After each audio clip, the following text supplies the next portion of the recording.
ጉድመጣ ነገሩ ተካረረ። ኢራን በቀጣዩ ድርድር አልሳተፍም አለች።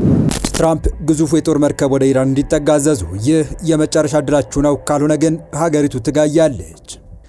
የኢትዮጵያ ግዙፍ የነዳጅ መርከብ ምን ገጠማት? ጊቤ የተባለችው የኢትዮጵያ መርከብ ጅቡቲ የምትደርስበት ቀን ታወቀ። መካከለኛው ምስራቅን ለሳምንታት ትፎ እያስባለው የተኩስ አቁም ሊጠናቀቅ ቢደርስም ሁለተኛው ዙር ድርድር የመካሄድ ዕድሉ መጥበቡን ተከትሎ ቀጠናው ዳግም የጦርነት ስጋት ውስጥ ወድቋል። አሜሪካ የኢራን መርከብ ካገተች በኋላ የድሮን አጸፋ የመለሰችው ኢራን በቀጣዩ ድርድር አልሳተፍም ስትል አስታውቃለች። ይህ ድርድር የመጨረሻ ዕድላቸው ነው፣ ስምምነት ላይ የማንደርስ ከሆነ ግን ሀገሪቱ ትጋያለች ሲሉ የዛቱት ትራምፕ በበኩላቸው የአሜሪካ ግዙፍ የጦር መርከቦች ወደ ኢራን ድንበር እንዲጠጉ አዘዋል።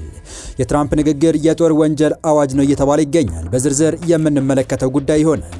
በሌላ በኩል ደግሞ የሁለቱን ሀገራት ውዝግብ ተከትሎ በተዘጋው ሆርሙዝ ሰርጥ ውስጥ የእንቅስቃሴ እክል አጋጥሟት መውጣት ሳትችል ቀርታ ስለነበረችው የኢትዮጵያ ግዙፍ የነዳጅ መርከብ አዲስ መረጃ ተሰምቷል። መነሻዋን ከተባበሩት አረብ ኤሚሬት ያደረገችው ጊቤ የተባለችው የኢትዮጵያ መርከብ ምን እንደገጠማትና አሁን ስለምትገኝበት ሁኔታ የተመለከተውን መረጃ ይዘን ተገኝተናል። ሰላም ውድ የሁሉ ዴይሊ ቤተሰቦች እንደምን አላችሁ? ቻናሉን ሰብስክራይብ፣ ላይክ፣ ሼር ያደርጋችሁ እስከ መረጃዎቻችን ፍጻሜ አብራችሁን ቆዩ። በአሜሪካ ምክትል ፕሬዚዳንት ጄዲ ቫንስ የሚመራው ተደራዳሪ ቡድን ለሁለተኛ ዙር ንግግር ወደ ፓኪስታን ቢጓዝም ኢራን ከአሜሪካ ጋር በሁለተኛ ዙር ድርድር ለመገኘት እቅድ እንደሌላት አስታወቀች። ዩናይትድ ስቴትስን ከዚህ ቀደም የተደረሰው የተኩስ አቁም ስምምነት ጥሳለች ስትልም ከሳለች። የኢራን የውጭ ጉዳይ ሚኒስትር ቃል አቀባይ ኢስማኤል ባጋሪ ዛሬ ለጋዜጠኞች በሰጡት መግለጫ ኢራን በሁለተኛ ዙር የድርድር መድረክ ለመገኘት እቅድ የላትም ብለዋል። ለዲፕሎማሲያዊ ጥረት አሜሪካ ክብደት አልሰጠችውም ያሉት ቃል አቀባዩ ጠባጫሪ ያሉትን ድርጊት ፈጽማለች በማለትም ከሰዋል። ይህ ድርጊትም የተደረሰው የተኩስ አቁም ስምምነትን የሚጥስ እንደሆነ በማከል የዩናይትድ ስቴትስ የባህር ኃይል ሌሊቱን ለዛሬ አጥቢያ የኢራን ባንዲራ እያውለበለበች በሆርሙዝ የባህር ወሽመጥ ትቀዝፍ የነበረችው መርከብ ላይ ጥቃት በመሰንዘር በቁጥጥር ስር መዋሉን መረጃዎች ያመላክታሉ።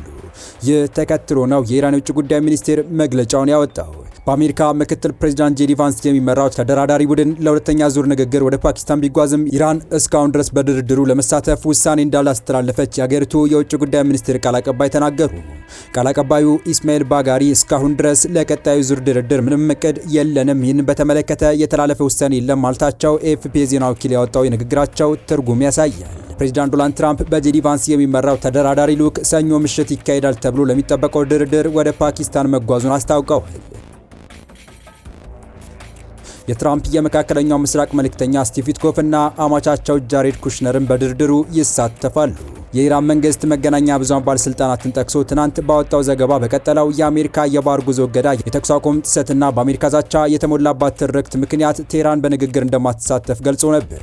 የውጭ ጉዳይ ቃል አቀባዩ በበኩላቸው አሜሪካ ለዲፕሎማሲና ለድርድር ዝግጁ ነኝ ብትልም በተግባር ግን በምንም መልኩ የዲፕሎማሲ ሂደቱን የመከተል ሀሳብን በቁም ነገር መያዟን መሆኗን የሚያሳዩ ድርጊቶች እየፈጸመች አይደለም ብለዋል። የኢራን ብሔራዊ ጥቅሞች ከማስጠበቅ ጋር በተያያዘ አገሪቱ አመራር በቀነ ገደቦች እንደማያምን መናገራቸውንም ሮይተርስ ዘግቧል። ከአሜሪካ ጋር በሚደረገው ድርድር የኢራን የኒኩሌር ክምችት ከሀገሪቱ ማስወጣት አማራጭ ሆኖ እንደማያውቅም አስረድተዋል። አሜሪካና ኢራን ባደረጉትና ያለ ውጤት በተበተነ የመጀመሪያ ዙር ንግግር ካላግባቧቸው ጉዳዮች አንዱ የቴህራን የኒኩሌር ፕሮግራም ነው። በሌላ በኩል ደግሞ ይህ ድርድር የመጨረሻ ዕድላችሁ ነው፣ ስምምነት ላይ የማንደርስ ከሆነ ግን ሀገሪቱ ትጋያለች ሲሉ የዛቱት ትራምፕ በበኩላቸው የአሜሪካ ግዙፍ የጦር መርከቦች ወደ ኢራን ድንበር እንዲጠጉ አዘዋል። ትራምፕ ትዕዛዝ ሰጥተዋል። ትራምፕ የዓለም ትልቁን የጦር አውሮፕላን ተሸካሚ ወደ መካከለኛው ምስራቅ እንዲመለስ ትዕዛዝ መስጠታቸውን ሲቢኤስ ዘግቧል። ኢራን የሆርሙዝ ሰርጥ መልሳ መዝጋቷ እንዲሁም ኢራን ወደ ፓኪስታን ተደራዳሪ ቡድን ለመላክ ዝግጁ አለመሆኗን የፓኪስታኑ ድርድር ውሸት ነው ማለቷ ትራምፕን አስቆጥቷል። ትራምፕ ቀልዱ ይበቃል፣ የኢራን ድልድዮች፣ የኃይል ማመንጫዎች በሙሉ እናወድማለን ብለዋል። የአሜሪካው ፕሬዚዳንት ዶናልድ ትራምፕ በኢራን ላይ ያላቸውን የአቋም ግትርነት ወደ ላቀ ደረጃ በማሳደግ በፓኪስታን የሚካሄደው የሰላም ንግግር ለቴህራን የመጨረሻ ዕድል መሆኑን ገልጸዋል። ፕሬዚዳንቱ አክለውም ኢራን የቀረበላትን የሰላም ስምምነት የማትፈርም ከሆነ መላ ሀገሪቱ ትጋያለች ወይም ትፈነዳለች የሚል እጅግ አስደንጋጭ ማስጠንቀቂያ ሰጥተዋል። ትራምፕ በማህበራዊ ገጻቸው ባስተላለፉት መልእክት አሜሪካ በጣም ፍትሐዊና ምክንያታዊ የሆነ ስምምነት ማቅረቧን ገልጸው ኢራን ይህንን የማትቀበል ከሆነ ግን የአሜሪካ ጦር በኢራን የሚገኙ እያንዳንዱን የኤሌክትሪክ ኃይል ማመንጫዎችና ድልድዮች ላይ ጥቃት በመሰንዘር እንደሚያወድም ዝተዋል። ከእንግዲህ ደግ መሆን አብቅቷል ያሉት ፕሬዚዳንቱ ኢራን የቀረበላትን አማራጭ እንድትቀበል አሳስበዋል። ይህ የትራምፕ ጠንካራ ንግግር የመጣው በሆርሙዝ የባህር በር ላይ ያለው ውጥረት በከረረበትና የተኩስ አቁም ስምምነቱ ሊያበቃ ጥቂት ቀናት በቀሩበት ወቅት ነው። የአሜሪካ ልዑካን ቡድን ለሰላም ንግግሩ ወደ ኢስላማባድ እንደሚያቀኑ ቢታወቅም የኢራን መንግስት ሚዲያዎች ግን ሀገሪቱ በአሜሪካ የሚጣለውን የባህር ላይ እገዳ በመቃወም ንግግሩን ውድቅ ማድረጓን እየዘገቡ ይገኛሉ። በአሁኑ ወቅት መላው ዓለም አይኑን በፓኪስታን በሚካሄደው በዚህ ወሳኝ ድርድር ላይ ጣለ ሲሆን ድርድሩ ካልተሳካ በቀጣይ ቀናት በመካከለኛው ምስራቅ መጠነ ሰፊ ጦርነት ሊቀሰቀስ ይችላል የሚል ከፍተኛ ስጋት ነግሷል። ኢራንም ጦርነቱ እንደገና ከተጀመረ በተኩስ አቁም ወቅት የሰራቸውን ዘመናዊ ቦምቦችንና ሚሳኤሎችን ጥቅም ላይ አውላለሁ ስትል አስጠንቅቃለች። በቀጣይ መረጃ የሁለቱን ሀገራት ውዝግብ ተከትሎ በተዘጋው ሆርሙዝ ሰርጥ ውስጥ የእንቅስቃሴ እክል አጋጥሟት መውጣት ሳትችል ቀርታ ስለነበረችው የኢትዮጵያ ግዙፍ የነዳጅ መርከብ አዲስ መረጃ ተሰምቷል። መነሻዋን ከተባበሩት አረብ ኤምሬት ያደረገችው ጊቤ የተባለችው የኢትዮጵያ መርከብ የሆርሙዝ ወሽመጥን በሰላም ተሻግራ ወደ ጅቡቲ ወደብ ጉዞ ላይ መሆኗ ተሰምቷል። የኢትዮጵያ የጭነት መርከብ የሆነችው ጊቤ በሆርሙዝ ወሽመጥ ውጥረት ምክንያት ከ2 ሳምንት ለበለጠ ጊዜ መንቀሳቀስ እንዳትችል እገዳ ተጥሎባት እንደነበር የሚታወስ ሲሆን ዛሬ በወጡ መረጃዎች ደግሞ መርከቧ ደህንነቷ ተጠብቆ የባህር ወሽመጡን ማለፏንና ወደ ጅቡቲ ወደብ እያመራች መሆኗን ተመላክቷል።